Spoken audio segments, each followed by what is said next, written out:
네, 빛으로 비추시네 같이 들어봤습니다. 어떻게 들으셨는지 모르겠네요. 저는 이 찬양의 가사가 경쾌한 리듬과 함께 제가 고백했을 때 하나님을 높여드리고 또 그 하나님의 그 은혜가 저에게 부어졌습니다. 그래서 여러분들과도 함께 나누고 싶어서 이 찬양을 선곡했었는데요. 진리와 책이 옹희전 사님이셨군요. 진리를 사모하시는 모습 보기 좋습니다. 네. 저희는 사이가 좋습니다. 네, 이제 본격적인 강의를 하겠습니다. 이번 주 11월 2주차 하나님이 기뻐하시는 성도의 삶 데살로니가전서 4장 1절에서부터 12절까지의 본문인데요. 우연히도 오늘 제가 이제 홀리스타 스텝으로 대학로 이룸에서 섬기고 왔는데 오늘 본문이 바로 데살로니가전서 4장 1절에서부터 12절까지의 말씀이었습니다. 쉽지 않은 본문이에요. 신약이 되어서 좀 더 쉬우나 했더니 여전히 오늘 본문도 쉽지 않은 본문이었던 것 같습니다. 하나씩 보도록 할까요?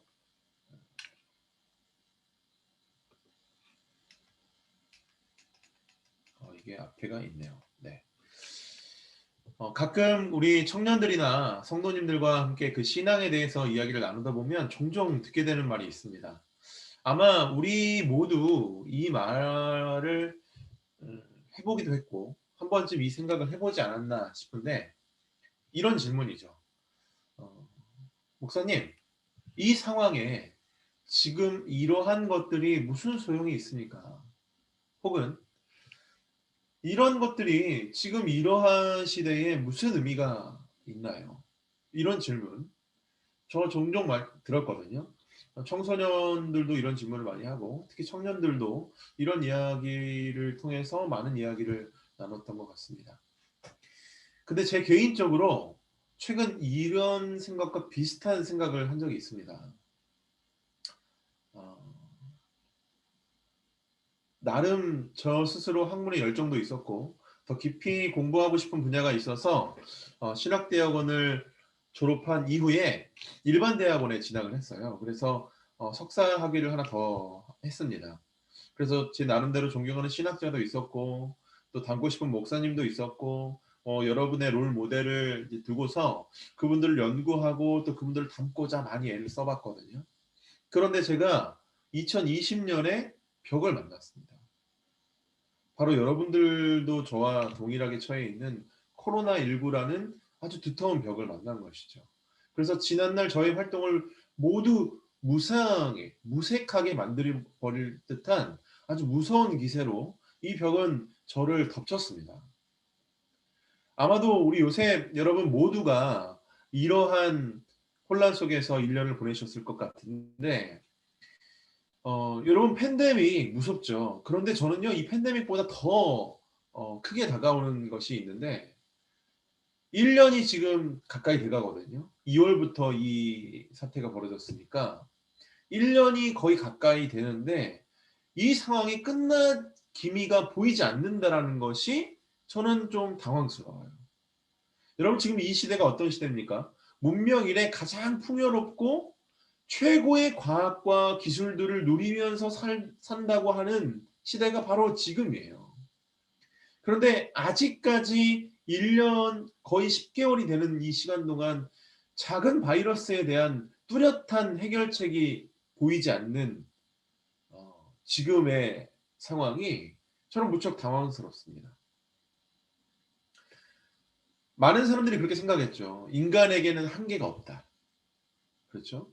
그렇게 자부했던 그 인간이 요즘처럼 한계를 절실하게 느끼는 때가 있었는가? 젊은 우리 청년들의 말 표현에 넘사벽이라는 표현이 있죠. 넘사벽. 정말 넘을 수 없는 벽이 우리 앞에 서 있는 것 같아요. 제가 그래서 이 사태를 지켜보면서 혼자서 이런 생각을 하게 됐습니다. 내가 지금까지 해왔던 것이 다 무슨 소용이 있나? 그동안 해왔던 신앙 활동들, 또 경건의 모습들, 이것이 다 무슨 소용이 있나? 목사로서 너무나 부끄럽지만 이런 생각을 하게 된다라는 거예요. 그러면서 이어지는 생각이 있었습니다. 예수 그리스도를 믿는다는 우리 그리스도인들은 과거에서 그래왔던 이러한 것들을 계속해서 해야만 할까? 여전히 그래야만 할까? 사실 저는 이런 변화를 부정하자는 것이 아닙니다. 앞으로 다가올 뉴노멀의 시대를 받아들이지 않겠다는 것도 아니에요. 단지 제가 여러분과 함께 고민해 보고 싶은 건 우리의 일상을 뒤틀어 버린 이 코로나19라는 재난 속에서 우리가 간직하고 있는 이 신앙이 여전히 유효한 것인가? 우리가 그동안 해왔던 전통적인 이 신앙의 자세와 어떤 생각들이 여전히 가치 있는 것일까?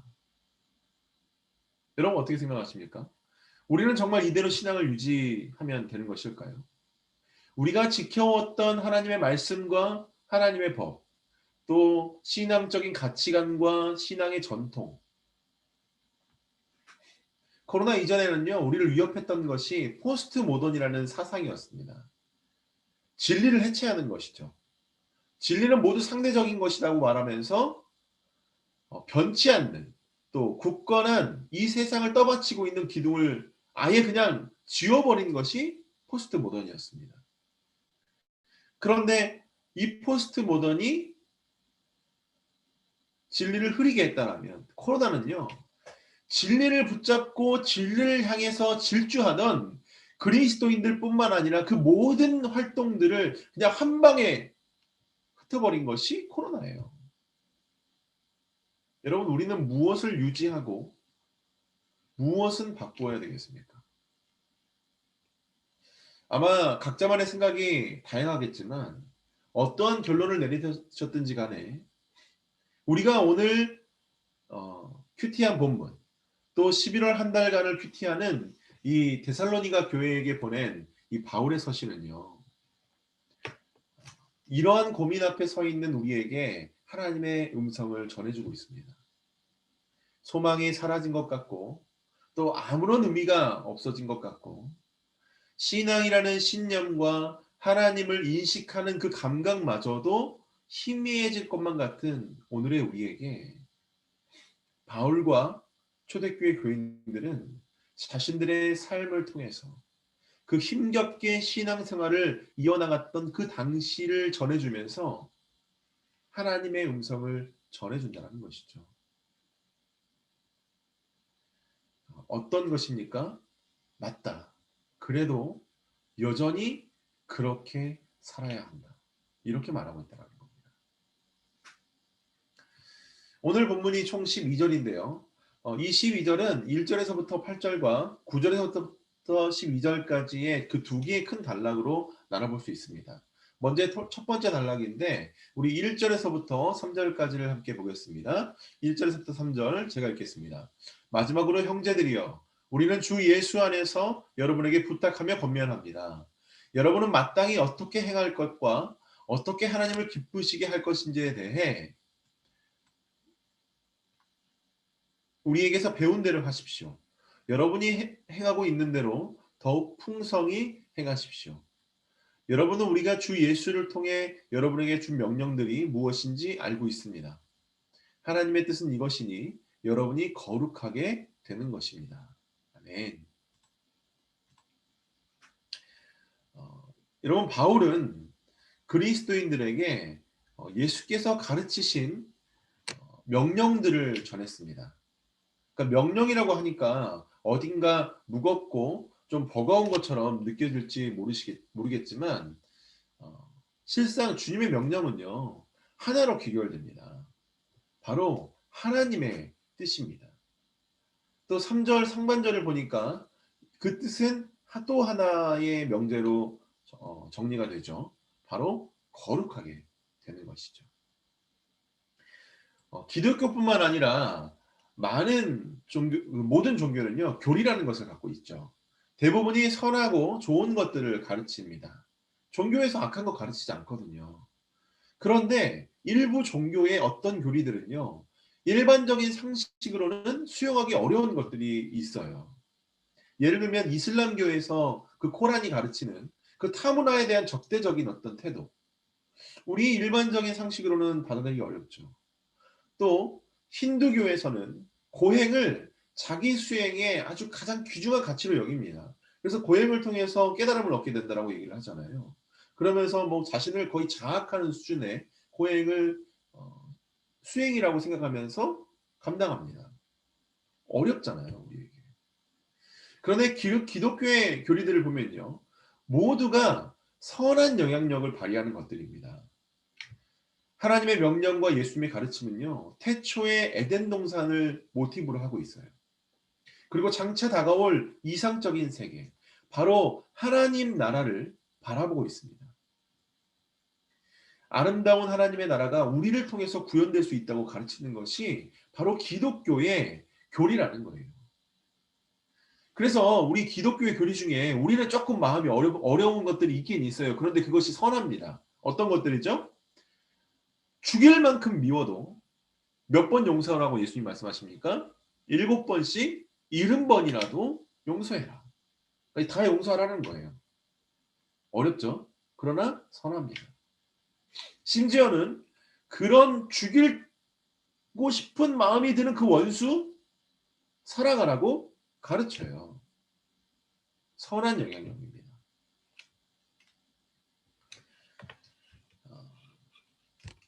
그래서 우리가 하나님의 자녀로서 마땅히 해야 할 일을 하면 이 지역과 사회, 이 시대 달라집니다.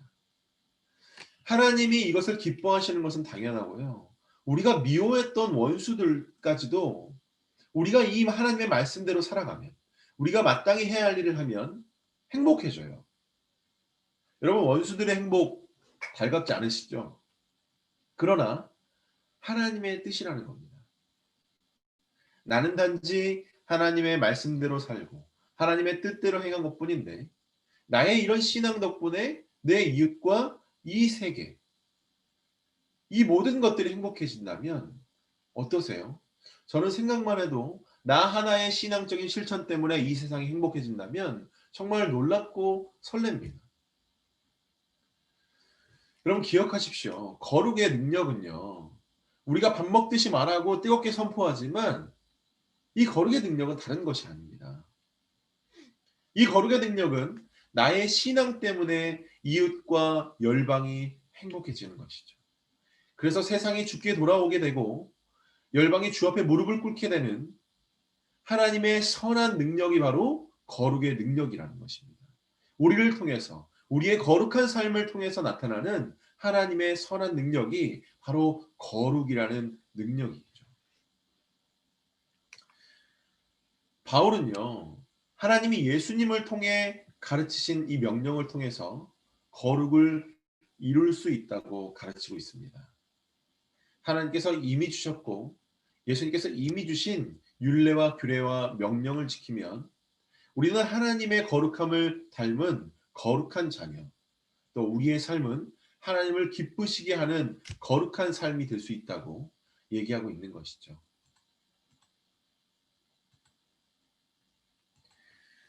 일부 오해가 있습니다.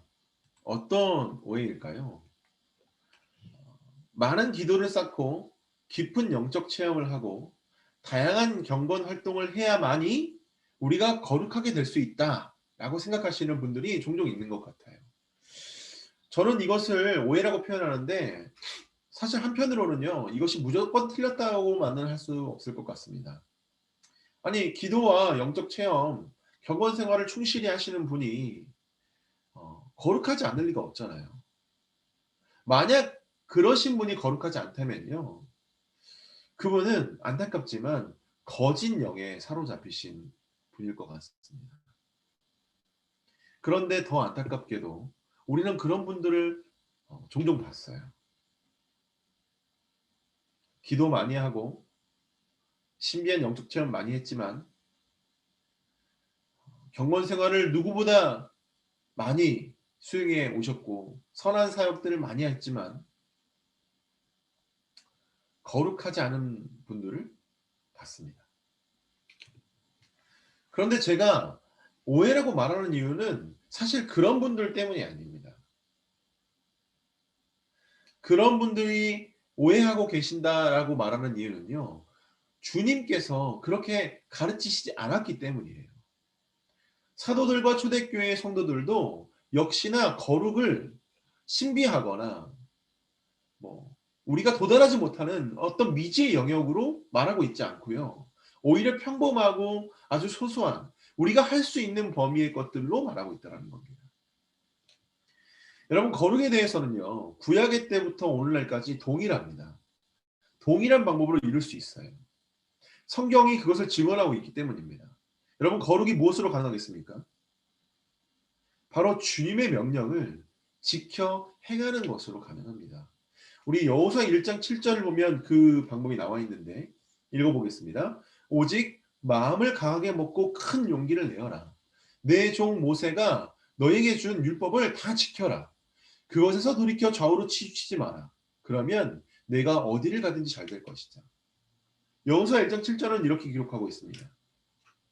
그런데 바울도요. 본문 1절과 2절을 통해서 동일한 내용을 얘기해요. 데살로니가전서 4장 1절과 2절에서 바울이 뭐라고 말합니까? 마땅히 어떻게 행해야 할 것과 어떻게 하나님을 기쁘시게 할 수 있는지를 이렇게 얘기하죠. 우리에게 배운 대로 행하십시오. 주 예수님을 통해서 여러분에게 준 명령들이 무엇인지 여러분은 알고 있습니다. 그것을 하십시오. 여러분, 만약 여기에서 무언가 한 가지 우리 마음에 걸리는 것이 있다면 본능 때문일 겁니다. 우리는요, 본능적으로 우리를 구속하는 것들에 대해서 거부감이 있어요. 명령이라고 하니까 우리를 구속하는 것 같죠? 나를 통제하는 것 같습니다. 그러니까 불편하게 느껴서 본능적으로 뭔가 이렇게 밀어내는데, 여러분, 명령과 규례는요, 사실 하나님의 뜻입니다. 우리를 거룩하게 되기를 바라시는 하나님의 뜻이 바로 거룩이라, 명령과 규례라는 거예요. 그래서 여러분, 이 명령과 규례에는요, 하나님의 뜻만 존재하는 것이 아니라 하나님의 뜻은 목적을 갖고 있다는 것을 기억해야 합니다. 거룩하라는 주님의 뜻을 담고 있는 명령과 규례의 목적이 따로 있다는 거예요. 우리가 느끼는 것처럼 명령과 규례의 뜻은 구속과 통제가 아니라 방금 여호수아 1장 7절에 나와 있는 그것입니다.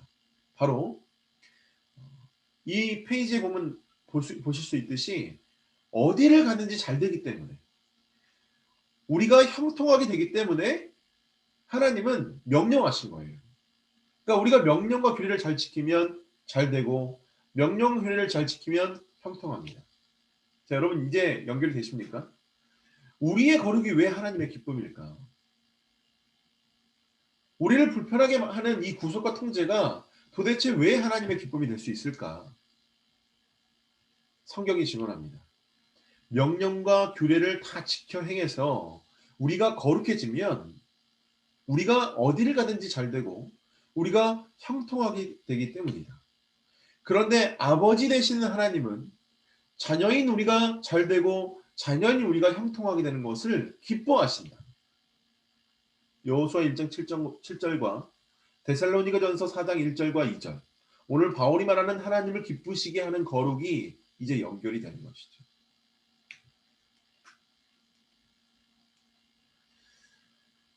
그렇다면 이제 여러분 한 가지가 남았습니다. 우리가 잘 되고 형통하게 될 이 거룩을 살아내는 방법이 남았죠. 바로 적용이 남았다는 겁니다. 여러분 본문의 바울은 데살로니가 성도들에게 3절부터 이 거룩에 도달할 수 있는 방법을 가르치는데요. 가만히 보면요. 이 3절에서부터 나오는 것들이 신비하거나 특이한 것이 아닙니다. 지극히 평범한 것들이에요. 우리말 성경으로도 우리는 본문을 보지만 조금 거칠게 느낄 수 있는데 제가 이것을 설명해 드리면 3절부터의 보면은 이렇게 되겠습니다. 주님께서 음행을 멀리하라고 하셨으니 음행을 멀리하십시오. 주님께서 자기 아내와만 관계를 가지라고 했으니 자기 아내만 품으십시오. 주님께서 욕정에 눈이 멀어 딴 마음을 품지 말라고 하셨으니 욕정에 눈이 돌아가면 자기 뺨을 후려쳐서라도 정신 차리십시오. 그래도 혹여나 죄에 빠지셨다면 나에게 사랑으로 훈계하는 사람들의 그 권면을 듣고 회개하고 돌이키십시오. 그래서 하나님을 기쁘시게 할 거룩을 이루어내십시오. 바울이 3절부터 말하는 그 거룩을 살아내는 방법은 바로 이것입니다. 많은 신학자들이요, 이 부분을 매우 비중 있게 해석했습니다. 저도 이 3절부터 이 신학자들 해석해 놓은 신학자들의 그 의견을 많이 봤는데요. 뭐 이 단어의 뜻은 이렇고 저 단어의 뜻은 이렇고 문화와 종교가 어떻고 이런 장황한 설명들이 굉장히 많았습니다. 저는 좋습니다. 이러한 그 성경에 대한 지식과 배경에 대한 이해는요, 우리가 이 성경을 묵상하고 적용하는 것을 도출하는 데에 많은 도움을 주기 때문이죠. 그런데 그 이상을 적용하기에는 사실 어려운 것 같습니다. 왜냐하면 이 성경이 기록된 때와 우리와의 2000년이 넘는 시간의 간극이 있다는 거예요. 그리고 지리적인 차이, 중동과 동아시아의 차이인 것이죠. 그리고 문화의 차이가 있습니다. 이것을 무시할 수 없어요. 물론 하나님의 말씀은 시공간을 초월하는 은혜의 메시지입니다. 그러나 모든 것을 무시하고 문자 그대로를 받아들이려는 이러한 그 해석의 시도는요, 문자를 아예 배제한 그런 알레고리적인 그 시도만큼이나 아주 위험한 해석이에요. 물론 이 본문이요, 자신의 감추고 싶은 그 현실, 그런 죄 가운데 빠져버린 자신의 현실을 정확하게 지적하는 말씀일 수도 있습니다. 사람의 눈을 피해서 우명하게 죄를 감춘 사람이 우리 안에 있을 수 있잖아요. 그럴 거라고 생각하지 않지만, 하지만 여전히 우리에게는요, 오늘 이 데살로니가전서 4장 3절에서부터의 그 바울의 구체적인 지침, 그러니까 예수님께서도 말씀하셨다라는 이러한 세부적인 사항이 조금은 먼 이야기처럼 느껴집니다. 뭐 여러 가지 이유가 있어요. 우리는 경험하지 않을 수도 있고, 우리는 아직 죄를 알지 못하는 그러한 구체적인 죄를 알지 못해서일 수도 있고, 아니면 지금 내가 깨끗하게 살아서일 수도 있습니다. 그러나 단 한 가지 사실만으로도 우리는 이것과 이 내용이 피부에 와닿지 않아요. 뭐냐면 우리 아직 청년들이잖아요. 바울이 4장 3절에서부터 말하는 것들은 대부분 기혼자들에게 해당하는 말들입니다. 그러니 피부에 와닿지 않아요. 그렇다면 우리는 이 본문을 어떻게 봐야 될까요? 문자와 표현에 갇히지 않고 오늘 본문뿐만 아니라 이 성경의 그 모든 말씀을 바로 나에게 하시는 하나님의 음성으로 아멘 이렇게 받아들이기 위해서는 우리가 어떻게 하나님의 말씀을 받아들여야 되겠습니까? 보아야 되겠습니까? 바로 이 본문이 담고 있는 하나님의 메시지, 즉 말씀의 코어를 발견해야 된다는 것이죠. 말씀의 코어가 무엇이겠습니까? 하나님의 마음입니다. 우리는 이 어떠한 본문을 대할 때 말씀의 코어, 그 말씀을 통해서 우리에게 메시지를 전하시는 하나님의 마음을 발견해야만이 이 말씀이 살아서 역사하는 거예요. 이 말씀이 우리의 혼과 영과 관절과 골수를 찔러 쪼개는 그런 운동력이 있고 활력이 있는 말씀으로 우리에게 다가오는 겁니다. 우리의 폐부를 찌르는 겁니다. 우리를 돌이키게 하고 우리 죽어있던 우리의 영혼을 살리는 것입니다. 그런 의미에서 우리의 질문이 바뀌어야 된다는 거예요. 적용을 위한 어떠한 본문을 대하든지 적용을 위한 우리의 형태는 늘 이런 형태여야 된다는 겁니다. 어떻게 하면 하나님이 기뻐하시겠는가? 이 질문을 좀 더 본문에 맞게 변형한다면 어떻게 하면 하나님이 기뻐하시는 거룩을 이루어낼 수 있을 것인가? 이렇게 질문할 수 있을 거예요. 즉, how죠, how. 영어의 how. 어떻게 하면. 자, 이렇게 묻고 나니까 이제 오늘 기혼자들에게만 해당했던 2000년 전 중동 그 데살로니가 지역의 사람들에게만 해당했던 그 말씀이 이제 우리 모두의 고민으로 다가오게 됩니다. 아직 음행으로부터 그나마 떳떳한 그리스도인들과 이미 그 음행에 고개를 숙여버린 그리스도인 모두의 고민이 되었다는 거예요.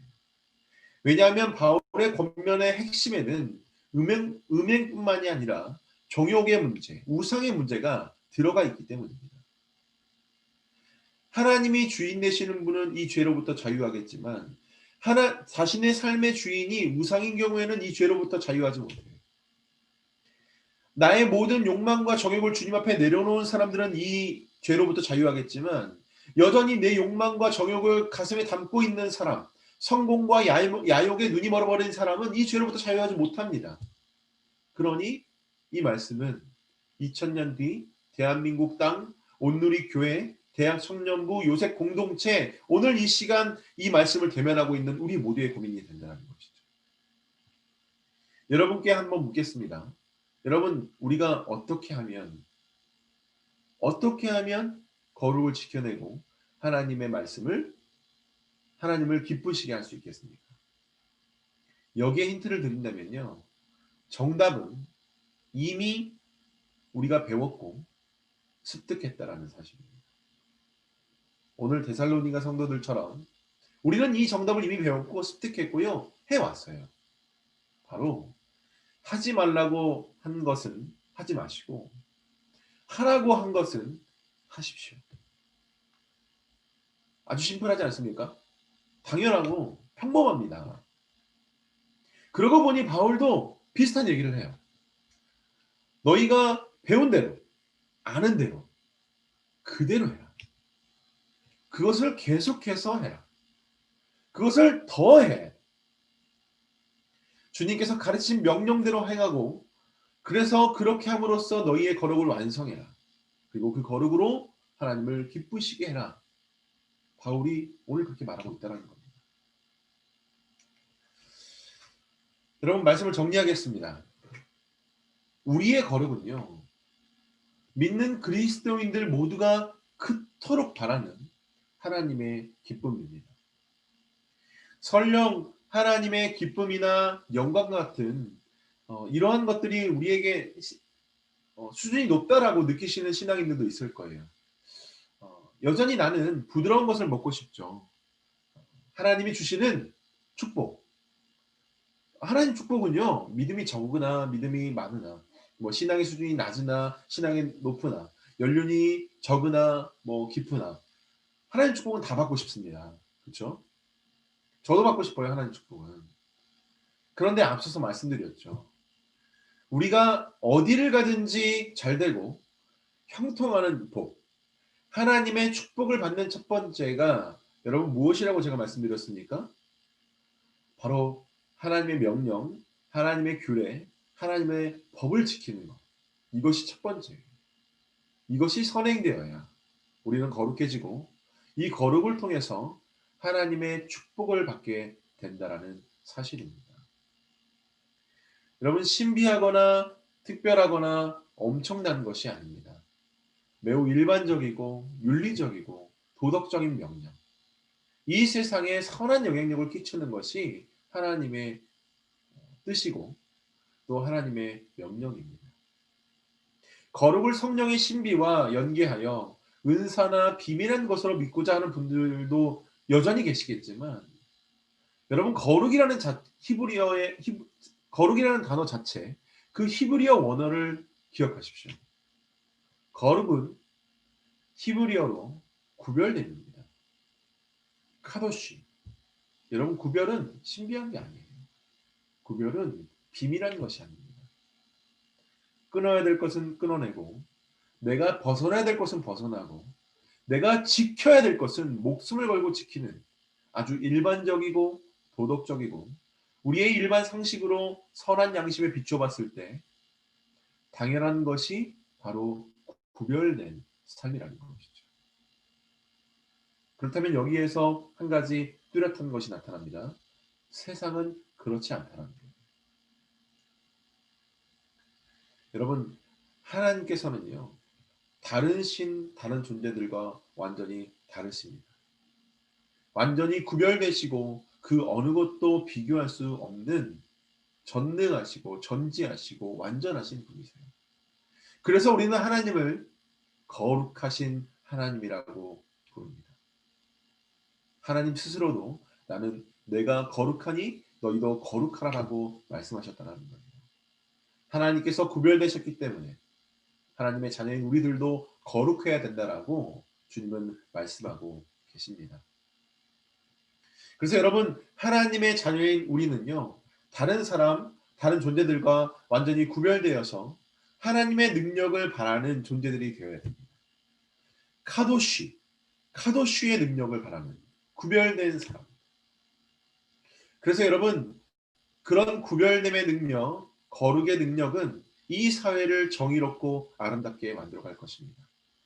세상은 파괴하고 뭉개고 업신여기고 남의 것을 빼앗지만 거룩한 우리들은 오히려 세우고 연합하고 존중하고 나누어 주는 것이죠.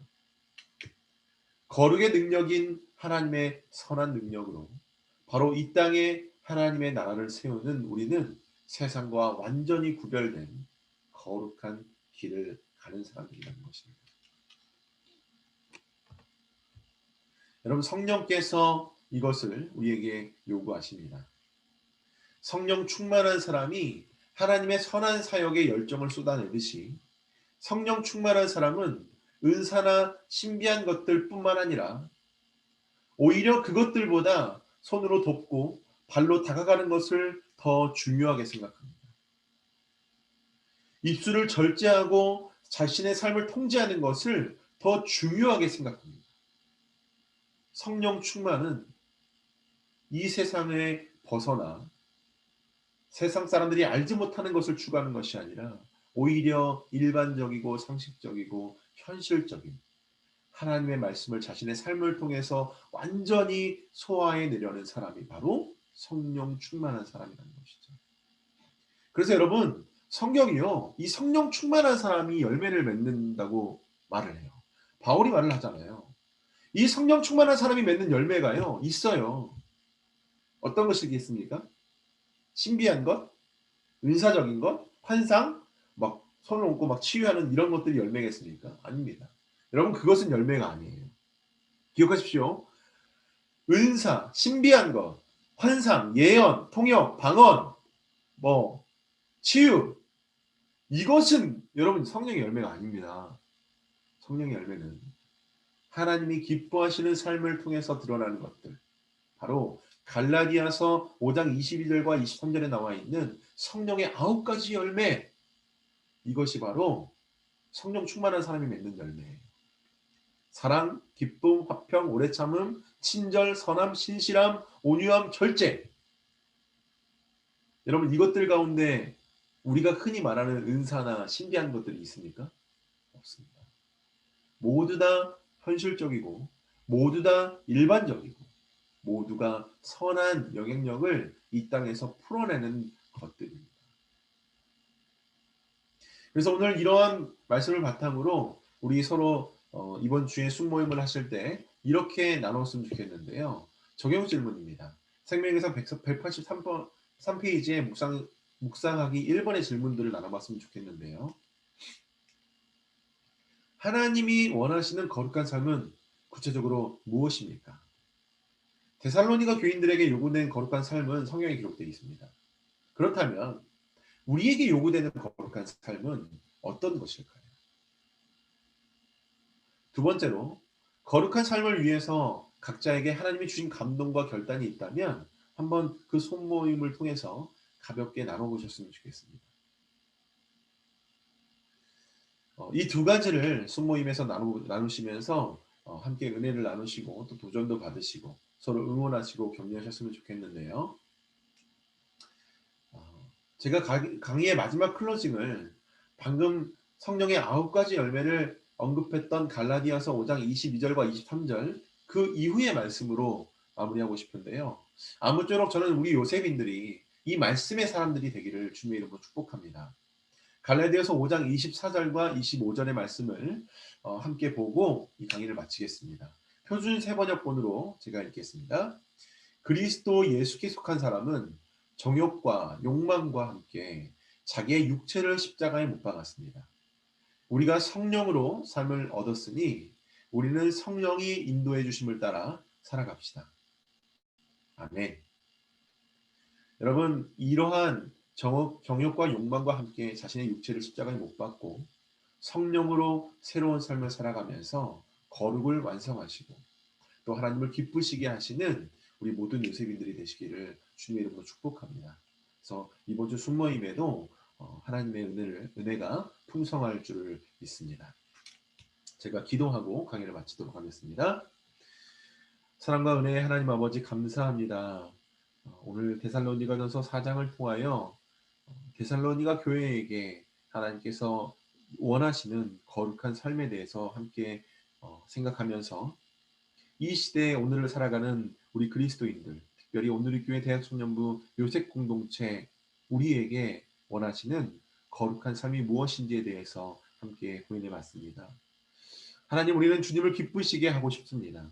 그리하여서 하나님께서 주신 그 명령과 규례의 목적, 어디를 가든지 잘되고 또 형통하는 그 하나님의 축복을 받기를 소망합니다. 우리가 주님을 기쁘시게 하는 거룩한 삶을 살아내서 주님께서 주시는 그 모든 축복을 받아낼 수 있도록 우리를 인도하여 주시옵소서. 주님을 기쁘시게 하고 선한 능력을 발휘하여서 우리의 거룩으로 이 세상, 이 사회, 우리의 주변 사람들을 행복하게 할 수 있도록 우리를 사용하여 주옵소서.